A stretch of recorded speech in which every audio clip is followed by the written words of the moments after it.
And welcome, Clara Ritger. How you doing today? And I'm it's good. How literally are day for you? you. I'm It good. is. Yeah. we should say that you're calling from Bali, and I'm here in the Midwest of the United States. So our time differences are quite a bit. But I'm a night owl, so this is fine for me. This might as well be 10 o'clock, as far as I'm concerned. So, how has your, well, you just got started. Gosh, see, I can't even have like a witty banter at the beginning of this because, your day has just started, right? You haven't probably done much.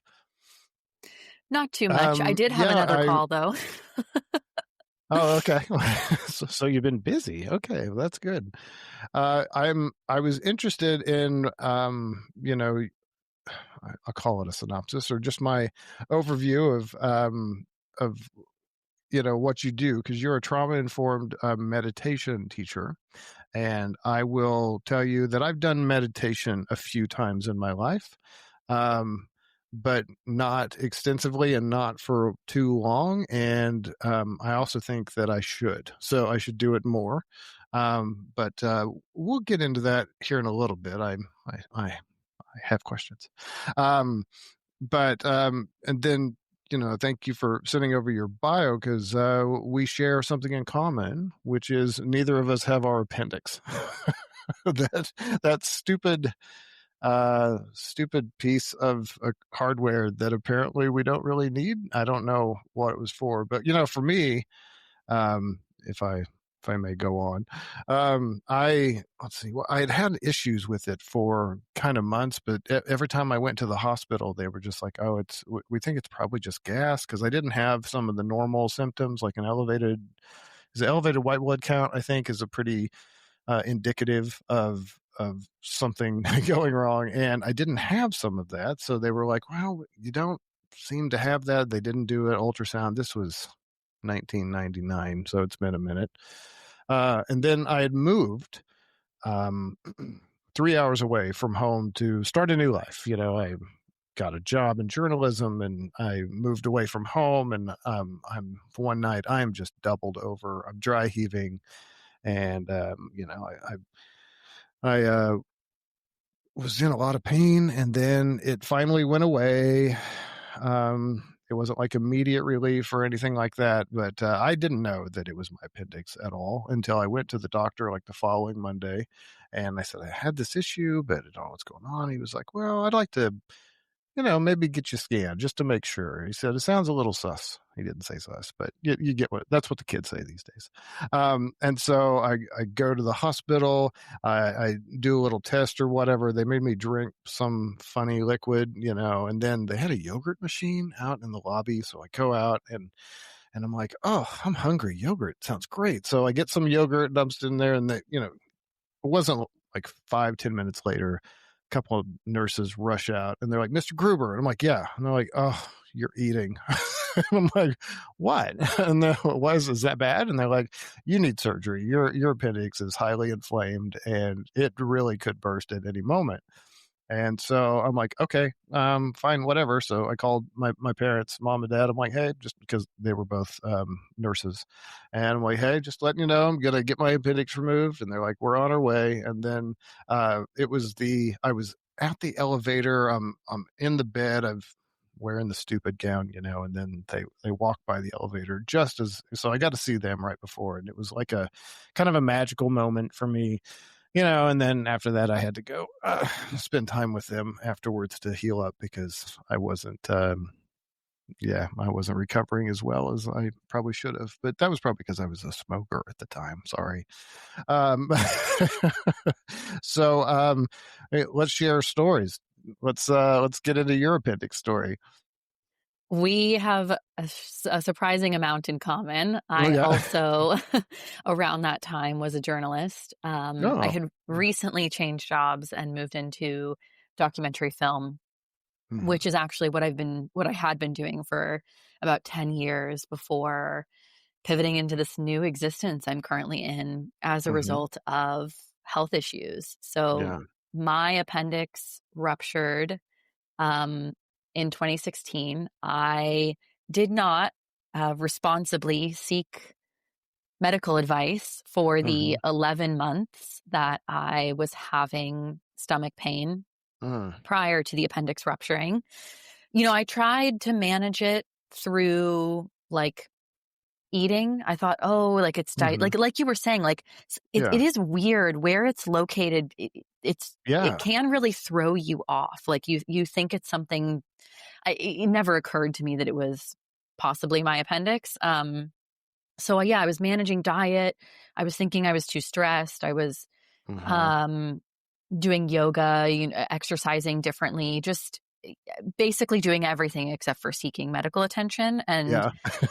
I remember around Christmas time, I had been feeling the pain since about February.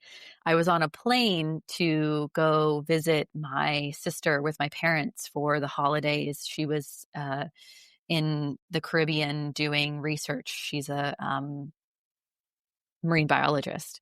Mhm. And on the plane ride over, I opened the in-flight magazine because they still had those at that time. Oh, fun. Yeah. I always like those. And there was an article about somebody whose appendix burst. And I remember reading the article and the whole experience and thinking immediately, oh my God, this is what I have. Like Mhm. I knew like Yeah. this was me. And I remember I closed the magazine and I put it in the seat in front of me and I looked out the window and I was like, nothing is going to happen. Nothing is going to happen. Nothing is going to happen. Because I was going to be in the Caribbean for 10 days. Yeah. Yeah. So I was dealing with all kinds of symptoms while I was there. It was awful. Fast forward to coming back to the States, still for some reason didn't seek medical treatment. Mhm. And then it was January 7th, 2016, that my appendix ruptured. And because it burst, Mhm. um, they took it out and they sent me home like the next day. But I was telling them, like, I'm not feeling well. Yeah. And I remember going in for 2 different checkups and being like, I'm still not feeling well. Like, this is not, something's not right. And they said, oh, it's because you have a drain in you. Because the appendix burst, they put like a drain in. Yeah. So at my second checkup a week later, they took out the drain and said, you'll be fine in a few days. And a few days later, I was still not fine. And Mhm. I had 102.6 or 9 or something degree fever, Mhm. drove myself back to the ER, and they admitted me and said, thank God you came in now because you are about to enter septic shock based on Yeah. what we were seeing from, like you said, your white blood cell count, Yeah. everything. So I had developed multiple areas of abscess inside encasing my organs, and Mm. they tried everything they could to get rid of the infection. Mhm. But ultimately it resulted in another this time open abdominal surgery. The first one had been laparoscopic, which Yeah. I Yeah. don't know if people on the podcast even know what this is, but basically I had a 1-inch incision. Yeah. And this time around, I have probably a 13 or 14-inch incision up the middle of my abdomen. Yeah. And the recovery for that was intense. And I never fully healed from that Mhm. surgery. I continued to deal with gastro-abdominal issues from 2016 until 2022. I was Mhm. constantly in and out of hospitals, multiple procedures, had a follow-up surgery, and ultimately I had a follow-up surgery in December of 2021. And ultimately that was the catalyst. That was the moment for me that I was like, at this rate, I am never going to make it to retirement. Uh, Like my body is literally breaking down with each passing year. I, at the time, was 31 years old. And I said, I have to see the world before I die. Like, this right. is Yeah. not, I was working really hard, living in New York City, living the dream, Mhm. as in many ways, like, especially with traveling around the world. Like, wow, you were a self made documentary filmmaker in New York City. Like, it sounds really amazing to lots of people. But I was so, so sick. Mhm. And I was just tired of that existence. And so I left just thinking I was like going to live my life a little bit. Yeah. And then I'm gonna ultimately, go do something. Yeah. Yeah. ultimately on the journey did heal. and like in a very mind-blowing way. Like it feels Mhm. so obvious to me now. I'm like, how did nobody put two and two together before? Mhm. But that's sort of what has shifted the course of my life. Mhm. I'm no longer primarily doing documentary film work. I wound up writing a book about the experience. I came from a journalist background. A, New York Um, Times bestseller, did I read that right? So, did I not read that yet, or was but I'm no, not manifesting it. bestseller? You're right, manifesting, that's great. I sorry, I screwed that up. I saw New No, York Times no, when I was going. because the book isn't. No, you're right. I've put Okay. that on my website that I've Mhm. written a forthcoming New York Times Oh, okay, bestseller. okay. Okay, so I missed a nuance, subtlety there, my fault. No, Uh, no. The confidence, right? Really, I'm a woman, tear me down. well, I mean, Um, so if I could take a quick detour, do and we'll it. come right back. But this last week, I just, the world's a little messed up right now, and the United States is sick. We're sick right now. Okay. And I was just like, damn it, I'm gonna have a good day. I'm just gonna have a good day. And my son is so cheery and happy, and I'm like, well, he got that from somebody, so I might as well take it from him. So I'm like, I'm just gonna have a good day, and then it was a pretty good day. So did I manifest it? I don't know, but did my attitude toward how I was going to approach the day change? Absolutely. And so there might be something to it. More data is needed. I would like to see some research, et cetera, et cetera. But anyway, so continue on. Um, so you were telling me how journalism in America made you sick, um, which, yeah, maybe. And Um, not to brush over what you just shared. I like for what it's worth, there is truth to that, and there has been truth to that for me as well, and hmm that is really tied into my meditation story as well. hmm So, yeah, I mean, I wrote this book about how I healed. Meditation was a central part of how I healed. Okay. Um, I also just feel like, as you kind of said, there are so many people in the US who are sick. And I'm not saying that every person in the US is going to heal in the way that I did, but there's hmm absolutely no way that I'm the only one. And so Yeah. that's why I wrote the story Yeah. was and then trained as a trauma informed meditation teacher, because it's sort of it to me, I'm like, this feels a lot more like my life's calling, that in some ways I was given this really challenging 20s, hmm um, in order to grow and heal beyond it, and also to help guide others to their healing. Yeah. Yeah.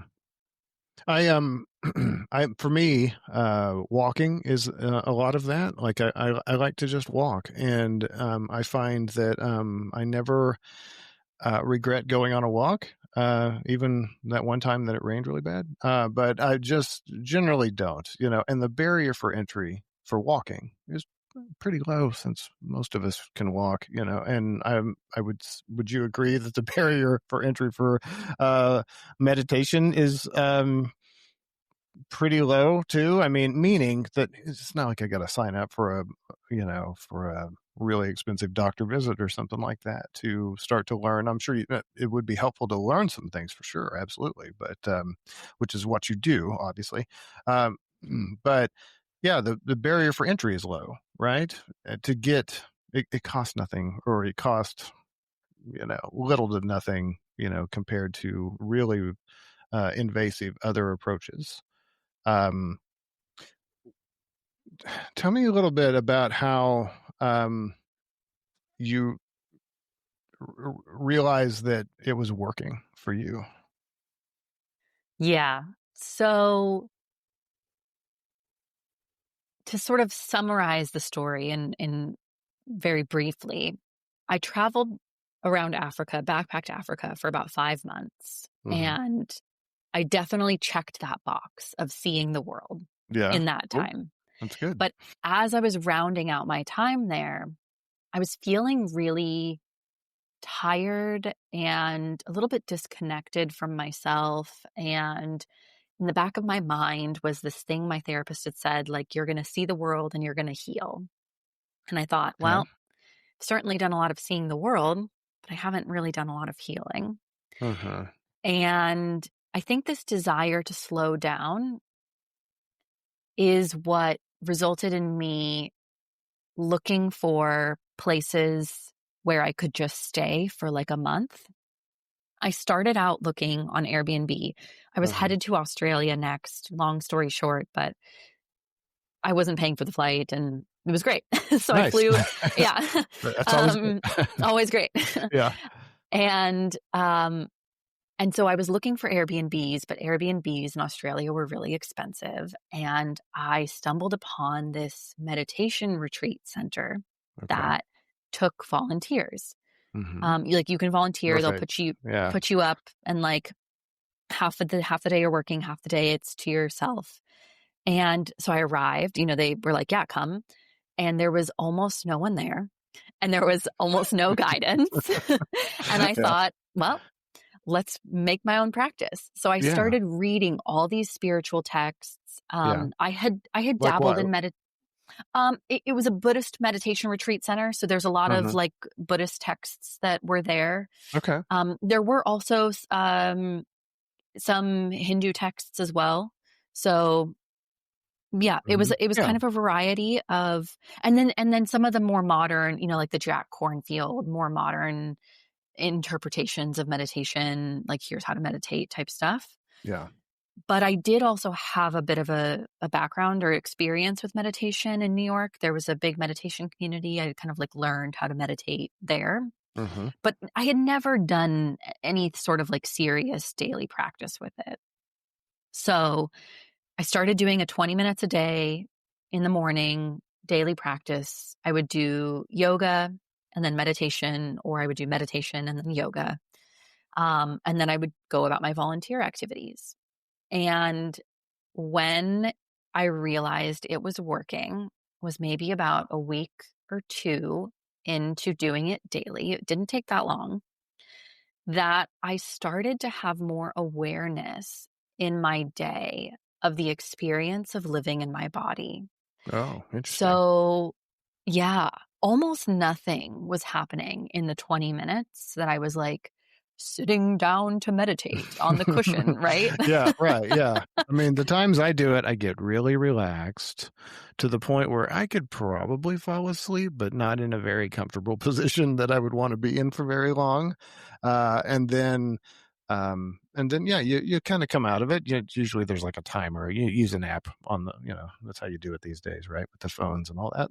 But but anyway, but yeah, same thing. It's like I'm here and I'm not really here at the same time. I'm just kind of quiet. You know. And sleep meditations actually were a big foot in the door for me too. May not surprise anyone that I live in that New York City lifestyle, was Uh-huh. struggling to fall asleep many nights. And so I would put those sleep meditations, like the recorded ones in. Uh-huh. You can find them on Spotify. You can find them on Insight Timer. They're totally free. Probably people listening to this have tried them before. And that's how I would fall asleep. When I was going through some challenging things or just in a stressful point in my life. And yeah, I mean,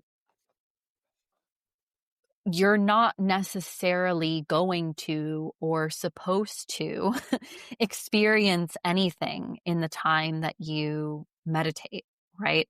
Uh-huh. Different meditation traditions teach different things around this, but the meditation, excuse me, hang on.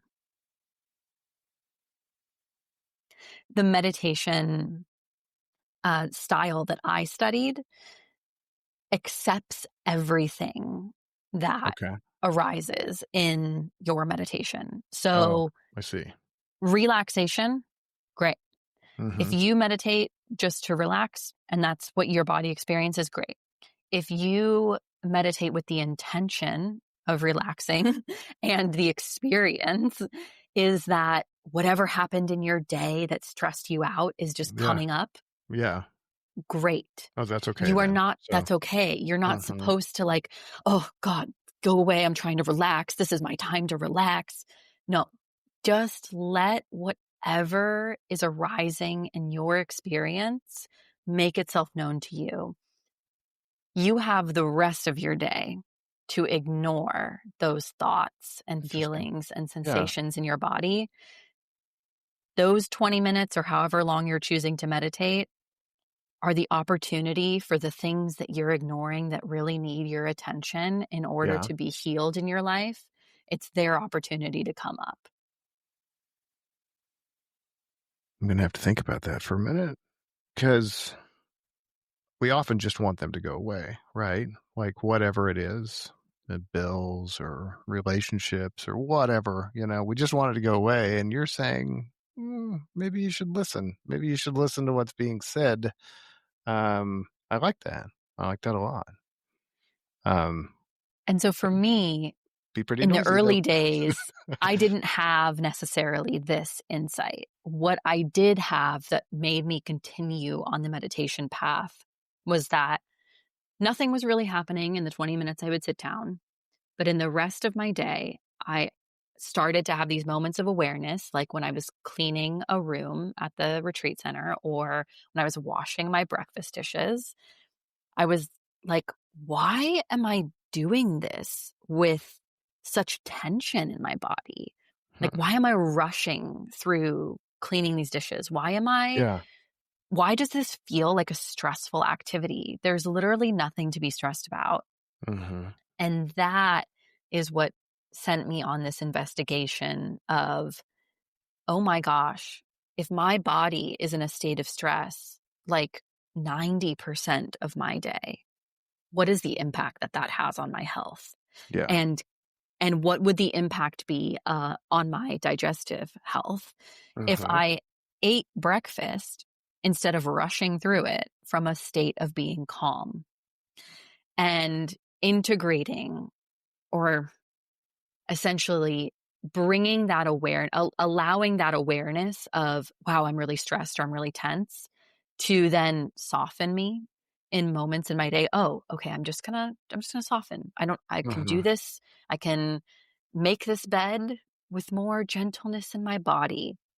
Doing that repeatedly over time increased the level of awareness I had throughout my day, Yeah. increased the feeling of safety and peace in my body. And then a few months later, or actually it was only really a month or two, a month and a half later, when somebody was asking how my health was, that I realized, oh, wait, Wait. I haven't had stomach pain in a while. Yeah. Huh. And then that just continued to be the case. Hmm. I've heard similar things about something about back pain. And I know I just read a blip about it on the internet or something like that, and then probably didn't dive into it deeper. But it does make me wonder about what. Well, I mean, you've lived in the States. You know what it's like to go to the doctor. That it's usually a rush for time. I've had two doctors since I moved to the Kansas City area in the last 6 years, and the first one was very rushed, very like, going to ask you a bunch of questions, blah, blah, blah. Okay, it's probably this. Here's a script, or if maybe I don't need a prescription, or whatever. And then, you're on your way. Call me if there's something else. Got a new doctor now. He tends to take a little bit more time, which I really appreciate, but it's hit or miss, right? And none of them have asked me things about, like, hey, how much time are you spending outside? Or how much time are you spending without screens or noises or people? Nobody really ever asked me that. So do you think that there's parts that the medical I almost said industry, but kind of mean it, that the medical community, do you think that, I mean, it's not a very, this this aspect of health isn't really talked about, is what I'm getting at. um why is Yes. that? Yes. I mean, okay, I can't pretend to necessarily be the expert, but on why this is happening, but here Hmm. are my observations because and ultimately what I would say is here are my observations as to why the system is failing to identify the root causes of its patients because that is what my experience was. The system is set up for specialists who Uh-huh. specialize in body parts. So if you have a heart problem, you can go see a cardiologist. Right. If you have gastric issues, like stomach issues, you can go see a gastroenterologist. Uh-huh. If you're having digestive, like further down issues, you can go see a like a colon, Yeah. yeah, surgeon, rectal, Colon. Yeah. Somebody. Yeah. colorectal surgeon. That's what it Yeah. is. Colon. There you go. I've seen one and I was like, what's the, anyway, Yeah. but what if you're having all three of those things? Yeah. Oh, well, now you're reporting this thing. Well, that's not my specialty. Go and see this guy. Now go and Mhm. see this guy. Uh, Oh, well, doesn't line up with anything we've ever seen before. I guess we'll just send you for generic tests and see what the tests come up with. Yeah. Ultimately, I had a team of specialists who were siloed, and I had nobody on my case who was looking at me as a patient as a whole, Yeah. saying, why is this person experiencing all these different symptoms in various different parts of her body? Why do we have a high touch, youthful patient who we look at as there is no reason that you should be sick? Mhm. We look at you, you're young, you're supposed to be healthy, but you're not. Why is she in the medical system so much? Like we're seeing her in various different capacities. Because Mhm. the funny thing is I was actually, most of my doctors were actually within one medical system in New York City, because there's different like hospital Yeah. networks. And Yeah. once you kind of get in one, then you're kind of in the same one. Yeah. So they But have all the data, they right? have I all the mean, they data. They just they have could. nobody looking at it. Right. Nobody. And why? My theory is money. My theory is that, as you stated, and this was true for me, most of my experiences with doctors were incredibly rushed. Uh-huh. That these doctors are overbooked. They're Yeah. booked into like I recently learned that like some of the doctors in the US are literally booked into 15-minute increments. So even though you're booked for an hour-long appointment, only 15 minutes of your hour-long appointment is your doctor actually supposed to be in the room with you, and the other I could see 45 that. is supposed to be Yeah. like nurses coming through and like Mhm. making notes and stuff like that. But so the doctor, your hour-long appointment is 4 appointment. The doctor, they'll schedule 4 people from the 9 to 10 hour or whatever. Uh-huh. You're 9 to 10 and the next one's 9:15 to 10:15 anyway. Uh-huh. So it's time. It's that they don't that a doctor doesn't have the time to spend with you to figure out what's going on. And it's that they make more money by treating symptoms rather than healing people. It's not profitable to heal people because then you don't come back. Uh-huh. So sadly, on some level, they'd rather just be managing your symptoms than figuring out the root cause and sending you on your way. Uh-huh. I And the last challenge I will say is that for me, it was ultimately a mental health issue. Yeah. That I had received a diagnosis of complex PTSD, tied trauma, Uh-huh. and post-traumatic stress disorder. When you boil it all down, I had stress. Mhm. I had a lot of stress in my body, Yeah. because my body was seeing um, things in my daily life as reasons to, oh my gosh, we need to protect ourselves. We need to, from a history of trauma. But Uh-huh. they have separated, the medical system has totally, and the insurance system has totally separated the mind from the body. So they don't see the connection between mental and physical illness, even though Right. we have the research now. Uh-huh. We have so much more research now than we did even a decade ago when I received this diagnosis. Okay. But the connection is there, but we still sort of, and I still sort of did this, see physical symptoms and mental symptoms as there's no like connection. The physical can't cause mental, well, and the mental can't cause physical. Okay. I I don't think we were friends socially. Yeah, whenever my daughter broke my arm, I don't know, maybe you did see that or not. I don't know, but my daughter had broke her arm, and I kind of jokingly said, my daughter fell and broke her arm, do I put tea tree oil on it or something? And I was just being funny, and I got a few comments like, you madman, just take her to the hospital. Um, Obviously there's some things that no amount of whatever no holistic approach is going to fix it. She needed surgery. So but I do agree that there's not a lot of talk about this other aspect. Now maybe you do need a little bit of therapy after you have like a big incident like that, and kind of talk about it, because think about, like, I mean, for her, 16, okay, is she going to be scared whenever she goes to the skating rink the next time? Like, how is she going to overcome the fear of doing something that she enjoyed doing before, but now she knows that there could be a potential consequence, and what if she falls again, right? And then that could build up, you get all this anxiety, and then what do I do with it? And it sounds like the recommendation you're making is like, maybe tap into another source for trying to mitigate those feelings that come along with a very physical um incident. Yes, and actually, I remember seeing this, you post this, and I Okay. laughed. And so, yeah, let me be clear, Yeah. like surgery saved my Right. life, Yeah. right? Yeah. So what I'm saying is that I think that these two, this is really Eastern and Western Right. Yeah. medical Hmm. knowledge.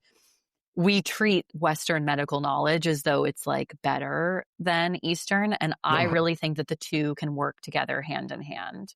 Yeah. I don't, I think that like my problem was that the surgery saved my life, but it didn't make me well. Yes. So, Yeah. and, So and, where does living come in, right? Like, right. I want to live my life, but I feel like crap every day. So that's not, you don't feel like you're living. Um, so yes, I'm sorry. Didn't mean to interrupt. Go ahead. No, but the thing is what we know is that when the body is in a state of fight or flight, it diverts all other resources from the body to trying to help you survive whatever the perceived life-threatening danger is. Right. So Makes sense. something like healing, like when you get a cut, healing does not start happening when you are still running from the thing or fighting Yeah. the thing that is cutting you.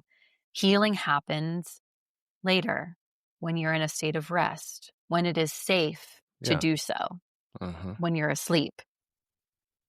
So if you're constantly in a state of fight or flight, as I was never in rest and digest mode.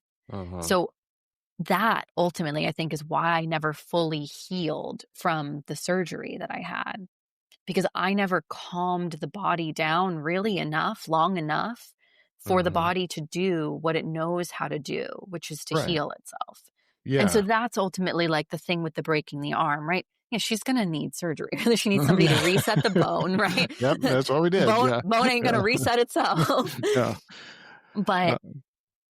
meditating, going to therapy, doing mindful movement practices like yoga or other things can help that healing process happen a lot faster and Uh-huh. happen in a way that makes the bone stronger again than it was before.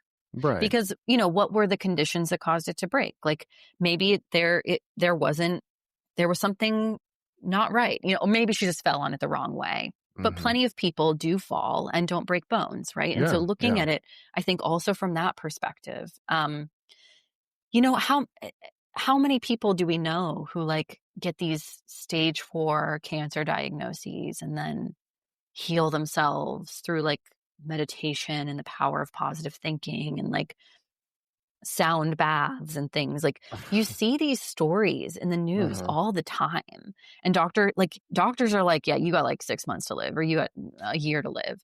And Yeah. then these people do heal themselves. It's not going to happen necessarily for everyone. And we can't necessarily say that this is why, but my perspective on it is it's worth a shot. Oh, It sure. worked for Yeah. me. It's worked for Mhm. them. Like, if you're dealing with a big chronic illness or a big diagnosis, why not try? Yeah. Did your, um did your path you talked about PTSD. Mhm. Did you have PTSD just from living in New York City and living say fast life? That sounds bad. A fast-paced, let's say, life, or was there more to that from your past? Unless you don't Yeah, want to talk about it, and that's totally fine. Uh, I do go into it in depth in the book, and so I okay. won't go into tons of depth now, Hmm. primarily because, I'm in the process of looking for an agent for the book, a book Hmm. deal.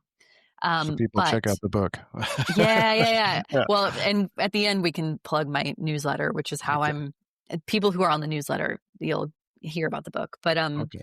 But yeah, no, I was diagnosed with complex PTSD, which is typically, when you have just PTSD, maybe from a car accident, that's like Uh, one very specific incident. And maybe the car that crashed into you was a red car. And maybe whenever you're driving on the road, now you see red cars and your heart starts to beat really fast mhm. because your body is seeing something that caused you to hurt in the past and is trying to gear you up for fight, flight, freeze, or fawn, which are the four trauma responses, to Mhm. protect you now in the present.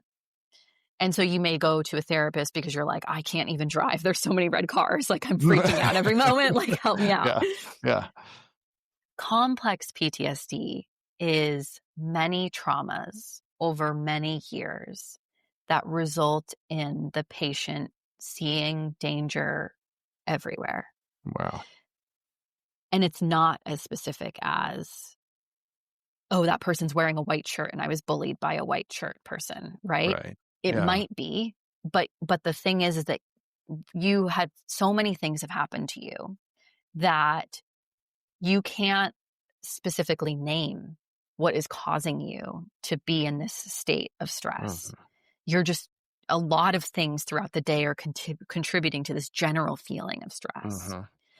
And what we know about patients with complex PTSD is that they tend to repeat those life circumstances later in life as an adult because they normalized themselves to that state. So it's almost like being stressed is like how they orient themselves to the world. Like, You get all used to you've it. ever, you get Yeah. used to it. Mhm. You think that this is, you know, that this is like, let's put it this way, stress. You Yeah. understand Yeah. It's how the to devil I know. survive. Right. You're like, Yeah. that's the devil I know. What you Yeah. don't know is peace. And Mhm. so when I look at my existence in New York City, I look at it as sort of a continuation of a nervous system state that I had gotten used to being in. Mhm. And New York City fed that nervous system state of stress. Oh, I see. Yeah. Yeah. Makes sense. Um, this sounds weird, but, Yeah. whatever.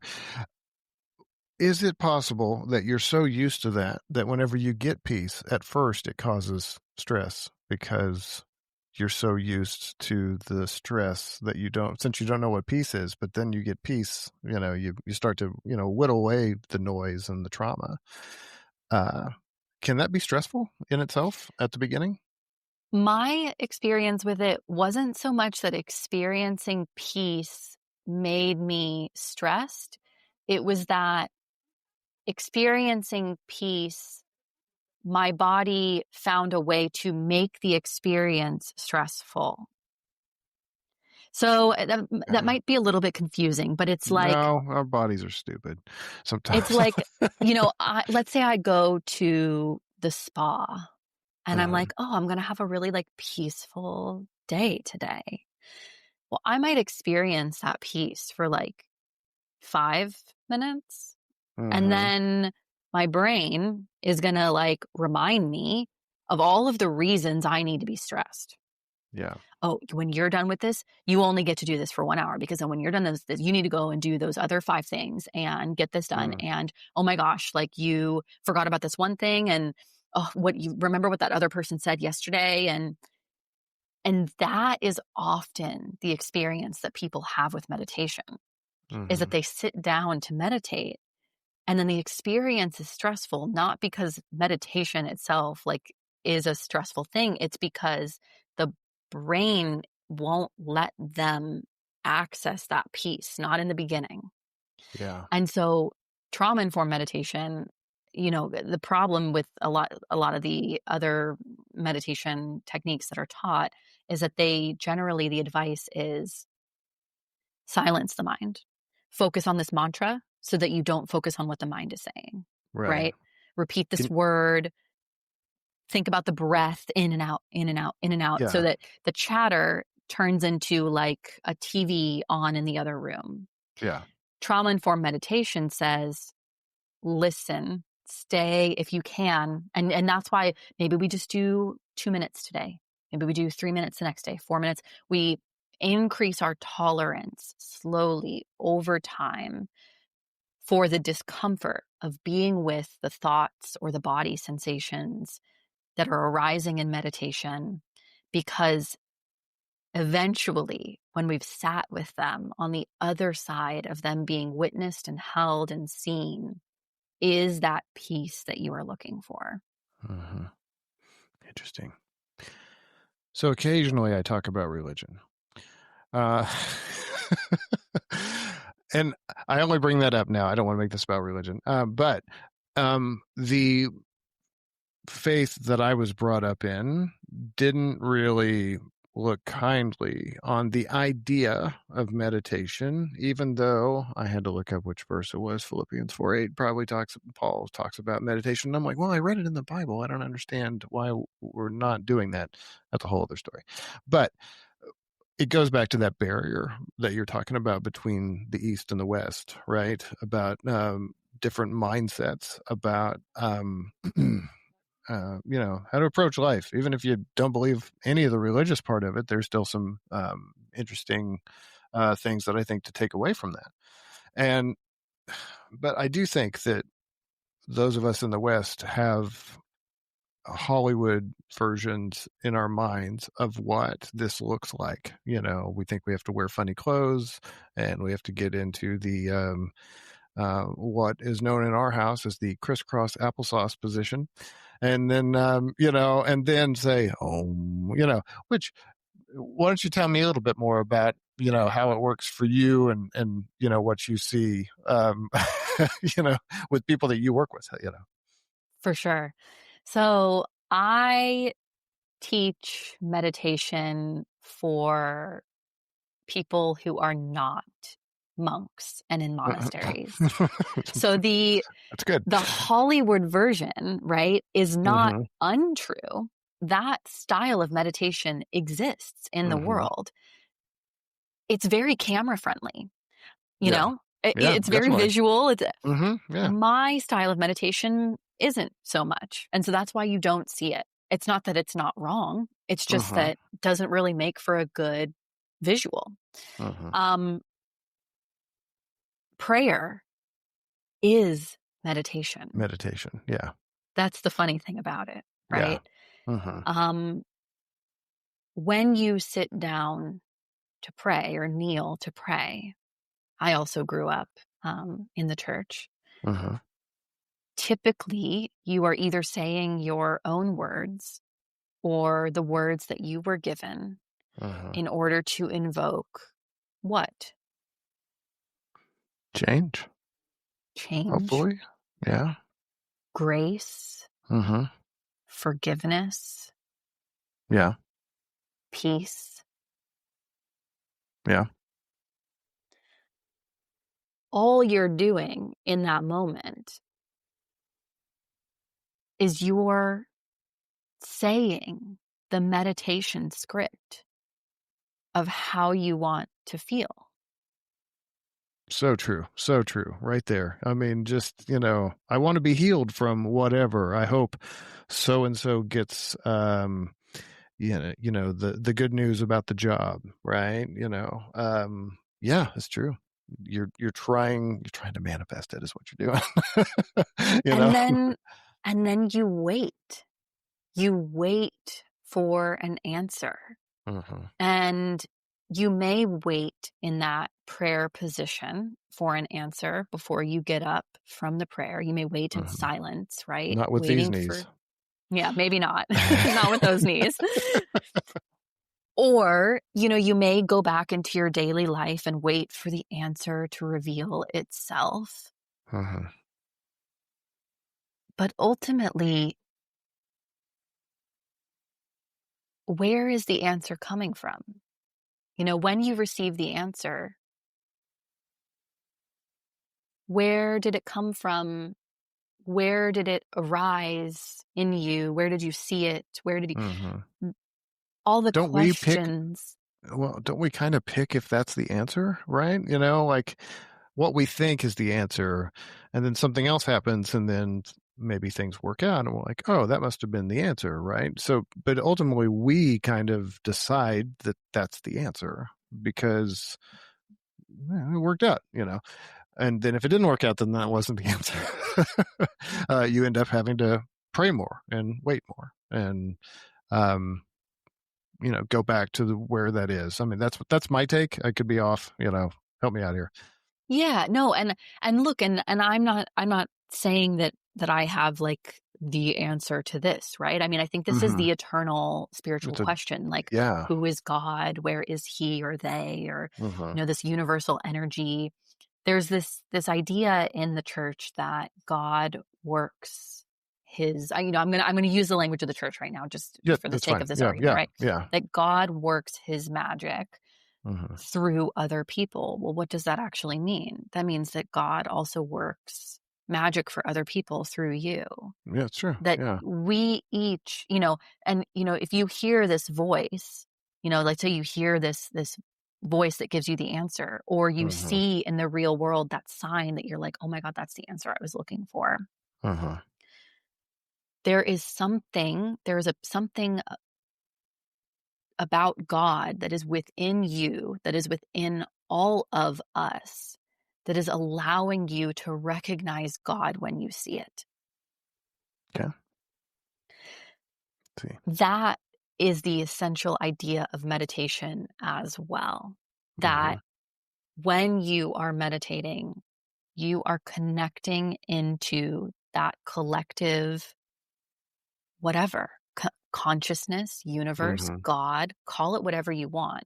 But whatever the magic is that exists within all of us that gives us this life force. Meditation is an opportunity to connect back into it and into that wisdom to get the answers or the feelings that you desire to essentially make your life more aligned with your image or God's image of what you came here to do. Hmm. Sorry, go ahead. I don't want to interrupt a thought. Well, okay. So the reality of it is that nobody really can know for sure if there is or is not. You probably heard the term hard atheist, which is like I tend to subscribe to. I do not believe there is one at all. I'm 99% that way though. I'm 1%. Eh, but maybe there's some science that shows me something, because the one thing I can't get around, but I just don't label it as God necessarily, is this idea of, well, it kind of goes back to scientific thermodynamic principles about like energy cannot be destroyed. It can only be like change form, right? It can't be created or destroyed. It's just always kind of going. And I realize that's maybe hard for some people to wrap their heads around, that maybe this thing has always been just kind of going. Um, but you do kind of wonder about that. I don't believe in a heaven or a hell, but then this thinking, talking, working through things, it is mystical, because the things we can come up with in our head, beautiful things, wonderful ideas. I dream of a Star Trek world where money means nothing and we're all just trying to look out for humanity. And I can also envision civil war by tomorrow morning. So, like, it's kind of weird that we have this capability within our minds to create our own pleasures and horrors all at the same time. And then what do we do with it? Sometimes we do manifest just the worst, because that's all we focus on, which I think um, is kind of where society, depending on where you live, probably. But I mean, I may have to just move to Bali. But it's depending on where you live, it might be, it might be really heavy on, in your mind and in your, whatever we'll call heart, just how you feel about the world, because right now is a tense time, and I'm afraid that we might be also manifesting bad stuff at the same time, with that we're we're accidentally so worried about things that in turn it actually makes that become more real. um I feel like there's a It's an euphemism there, interesting but yeah. no, actually it's a really interesting point that you're making. From my experience as somebody with trauma, I absolutely was manifesting bad things in my life Uh-huh. because I was looking for danger at every turn. Um, the way that I like to look at it is that okay, so the universe, right, is what we know of the universe. We know Uh-huh. about 5% of the universe as matter. That's like Yeah. Yeah. what we have the scientific instruments to measure. Uh-huh. 5% is matter, and we've just called the other 95% not matter. Uh-huh. 95% of what is around us right now, we have no idea what it is. I'm sorry. Like, Yeah, okay. it's So interesting. Yeah. so it's interesting, right? And so to say something like, well, there's everything in the world, right? Like there's bad. There absolutely is bad, Uh-huh. but there's also good. Oh yeah. And and not only can we not observe all of what is in the world, we can't observe most of what is in the world. So No. where are you going to choose to direct your attention? You can Yeah. look for bad, you can look for good. I spent years looking for bad. Looking for good doesn't mean that I'm not going to see the bad, right? It's not that I'm not Yeah. aware of what's going on in the news, that I'm just off in this like spiritual bypassing la la land. Uh-huh. It's balancing. It's balancing a nervous system that is set up to look for danger by actively making a choice every day to look for the good things, to go, like you said, to go for that walk. Or, if you're somebody who is impaired, you can, do movement in some other way, like something to appreciate and acknowledge the physical form that you get to live in this lifetime, to Yeah. experience like being alive. Mm-hmm. Meditation can be working through the challenges of our day. And it can also be this opportunity to connect into that feeling of gratitude for aliveness. Uh-huh. And for me, it's different on different days. If Uh-huh. I'm actively working through something, I am not connecting to this feeling of like aliveness. Like it's just not happening. Yeah. Right? Did you happen to see my post today? Because I did. I put out a gratitude thing because I just, it was an endless stream of bad news today, at least from a social perspective, right? Social network perspective. I was just like, man, I just feel like I need to stick something out there that tries to counter this. So I said, I had a pretty good day because in Kansas City, we have this is a time period known as fake fall. So it feels like fall, but it will not be fall like this fake fall. It'll be this way for maybe a week and then blistering heat all over again, to ride out until it's time to uh, get ready for the proper Halloween season, for instance. So I went for a walk. I'm like, there's no way I'm not going for a walk today. So I go for a walk and I got my Apple Watch. I'm trying to feel the rings, and I achieved that. I hit which even while I was walking, I noticed that was, I already know this. I've walked and exercised for long periods of time. So like, I know it's stress, right? I know that exercise, is a form of stress, to get you to not stress, but I knew I was trying to hit something. I was trying to fill the, 30 minutes walking and whatever the other red ring is, and then after I had already achieved that, and then but I still had to walk home, and then I thought, I really don't have to rush it. I can just maybe slow down, and I literally touched not grass, but whatever weeds there were in this little walking trail, and somebody asked me a question, and I wasn't, I wasn't going super fast to where I could, he was sitting on a park bench and he asked me a question, and I was just like, oh, I talked to him for a second, and I could just kind of enjoy it, and then I looked up at the sky, and I was just really kind of in the moment, because I wasn't, I had achieved my goal. So I could let that stress kind of go, be like, okay, it's time to take a back seat. And then I came home and I was like, I'm going to put that out there. And then I asked other people, what is something you're grateful for today? I actually put the hashtag as gratitude because, I was grateful for a very beautiful day. And it seems so simple, right? I didn't win the lottery or anything like that. I just had a nice walk after work. And that was enough for me to go, it feels good. What did other people do? And then other people, replied back to me with some of their stories.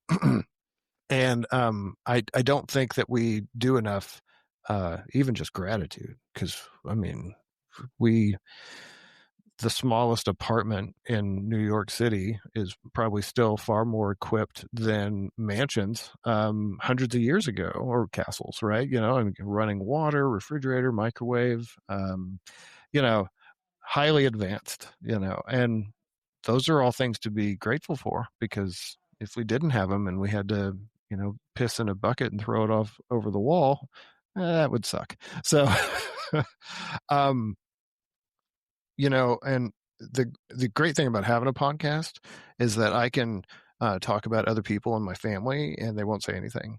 So my wife, if I've mentioned a few times that she's really struggled with perimenopause over the last couple of years because Gen X, we're getting there, and um, she has dealt with a lot of anxiety with that, because if every day you feel bad, you know, that you kind of think that every day you're gonna feel bad. And I've noticed that in her, that it's hard for her to get out of that. I don't think I could um, positivity my influence on her enough for her to be able to be like, nope, today's going to be a good day. She'll be like, no, I'm exhausted still because I didn't get enough sleep. So I, but she just wants to get back to normal, right? So, but you would say maybe don't get back to normal. Yeah, I can relate a lot to the experience of waking up every day with the expectation of pain. I would have pain pretty much after every meal, or at Mhm. least eating felt like roulette. Like it was like, Oh, am I going to yeah, be on the couch? Am I not? Like on the couch, clutching my stomach, like with yeah, bloating and just like feelings of like knives in my stomach. yeah. Um,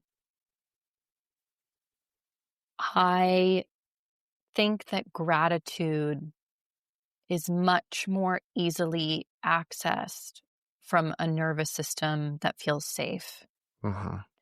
That to ask somebody who is going through active chronic illness to just think positive and like, right, and like your day will Mhm. be better, is Yeah. like ignoring the very like real reality of like their lived experience. And for me, having illness over a long period of time was almost like it forced me to go through this spiritual awakening that I think in some ways we are all meant to go on in this lifetime at different stages in our lives.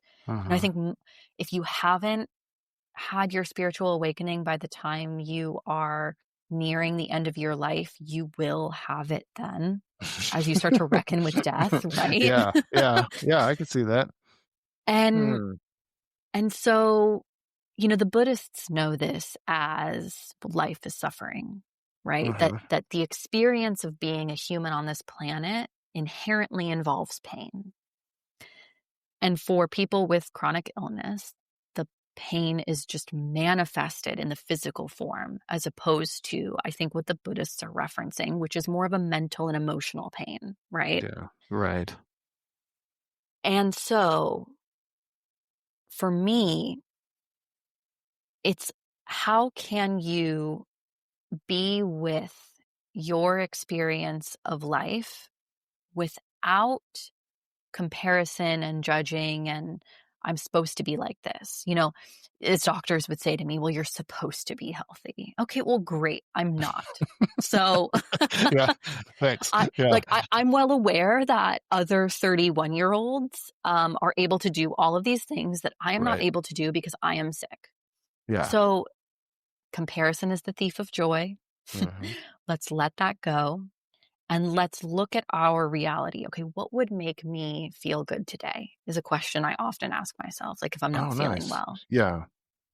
And maybe that Those means, are okay, different questions, right? Like, how do I get well versus what is something? Could be one thing, right? What is one thing that would make me feel good today? Doesn't even have to be all day. It could be for 15 minutes. So taking one small step, yeah. no, as you're saying, one small step in the direction of feeling better. Hmm. And let's say I had 5 things planned today and I woke up and I am not feeling good. Well, there is one version of my day where I could push myself through all 5 of those things because Hmm. I am so tired of being sick. Like Yeah. I want to be like everybody else. I'm so done with it. Like I should be able to do these things. Oof.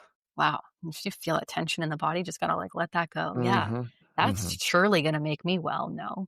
That was literally a very similar conversation this morning, focused around, unfortunately, a lack of sleep and a lot of things to get done on a Monday. Yep. I relate to Um, this a lot. yeah. So it was, yeah, it was tense. So I kind of, That tension isn't gonna help. You know what I mhm, mean? It's yeah, not for me, it was like that tension actually ultimately was what was keeping me sick. And so how can meditation helps a lot with this. How can I surrender to there's the experience I want to be having. Okay. hmm, yeah, And then there's the experience I am having. How do I surrender to the experience I am having? yeah, yeah, And take a step in nurturing and self-care. Self-care isn't about I did 5 yoga classes this week. Self-care might be I sat on the couch and I had a conversation with a loved one and I felt more seen, connected, and then afterward I read a book hmm, and I ordered some dinner because I can and I don't have to cook today. yeah. And that was like a good easy day and we'll try again tomorrow. Yeah, maybe we'll get to those other tasks that we hope to get to today, but it just didn't happen. Or maybe, we have to put it off. We just don't go this week. Like this was a regular weekly thing that she was trying to get the kids to because we homeschool and, we sometimes have to make our own path because we're different kind of homeschoolers than other traditional homeschoolers. And so, yeah, there was a lot of stress with her and I could see where if you just said, well, maybe we don't do that today. Maybe we just stay at home and we enjoy the fact that we have a fake fall, and what's wrong with that? So I love this. I think she should learn more. Where, see the segue? You know, she's not going to listen to this because she's married to me. So, I mean, she knows about it. And I ask her, I'm like, oh, did you listen? She's like, nah, I haven't got to it yet. I'm like, yeah, I know why. But when she does get around to listening to it, where could I send her and anyone else interested in learning more? Yes, this is great. I would love to, if you're listening to this and you are like, yeah, how do I embark on this journey? Where do I even start? Uh-huh. I would love to help you because when I embarked on this journey, as I said earlier, it was like figure it out yourself. And Yeah. I spent many months figuring it out myself. And I was very lucky that I had the freedom to be able to do that. But yeah, most people aren't going to. So here, Uh-huh. let me help you. Okay. Yes. So I've started a newsletter called Adventure to Awaken. And if you go to adventuretoawaken.com/solo retreat guide, we'll put the link in the description. Yep. You can get literally for free a 56-page solo retreat guide. What does that mean? That means that you don't need to have $5,000 to go to Bali and go on this like wellness extravaganza. Hmm. It may not be I mean, accessible that for sounds you. great, but Honestly sounds amazing, and no shade to the retreats or the retreat experience. If you have the money, 10/10 recommend. But Hmm. this is for the people who like either don't have the money or don't have the time, and they're like, or maybe they're just a little like daunted by the whole investment, and they're like, I just want to like dabble and see how I like it before I do this whole thing. Hmm. This is for you. Okay. So it guides you through 5 days of meditation, journaling, yoga, activities. I even give you like meal plans, like suggested meal ideas, but like a 5-day retreat that you can take literally by booking an Airbnb in your hometown or whatever, Hmm. to just start to dive into the experience of what it is like to be with yourself, to be in your body, to give yourself some time and space or whatever comes up. Uh-huh. Now, if you're like, oh my God, 5 days of being with myself, are you joking? Like, that's like a huge leap. I get that. Yeah. I get that. And if you want to just learn meditation to start, this does have guided meditations and stuff in it, right? But if you're like, just teach me how to meditate, like I want to experiment, figure this out, figure out if this is for me, Hmm. then you can reach out directly to me and I will teach you how to meditate. My Yeah. Instagram is at Clara Ritger. That will also be in the description. My threads is also at Clara Ritger. I haven't launched a formal like course offering yet. I'm just doing one-on-ones right now. So Uh-huh. if you're interested in working one-on-one together, I will teach you. If you're interested in a course offering, definitely sign up for the newsletter. When you get the retreat guide, you'll also be signed up for the newsletter. That's where I'll announce like future group class offerings. Okay. Okay. So yeah, Well, I don't think that it sounds too bad to go away for 5 days. And, I watch a lot of movies and entertainment and stuff. And right now I'm rewatching The Leftovers. I don't know if you ever saw that, but a little bit of it. Yeah. yeah, so there's like this cult that they wear all white and they smoke cigarettes and they don't write or they don't talk, so they write everything down, and I'm like, yeah, that doesn't sound so bad, like, what if me and a group of people, just went somewhere for a little while. I had this thought while I was watching The Leftovers tonight, and I'm like, yeah, that doesn't sound so bad, and then you're like, no, you should probably lean into that. So um, I like this. I like this concept, and I do totally agree that Western mindset, Eastern mindset need to talk a little bit more together because um, something's not working for us anymore, and you know we need healing on an individual level, and then on a much broader you know level as well. And so, I mean, who Yep. knows? Maybe you're launching a movement here right now, If or the if call you took earlier. everyone I forget whose quote this is, and I really should know who it is, but there's a quote that if everyone in the world healed themselves, the world would be healed.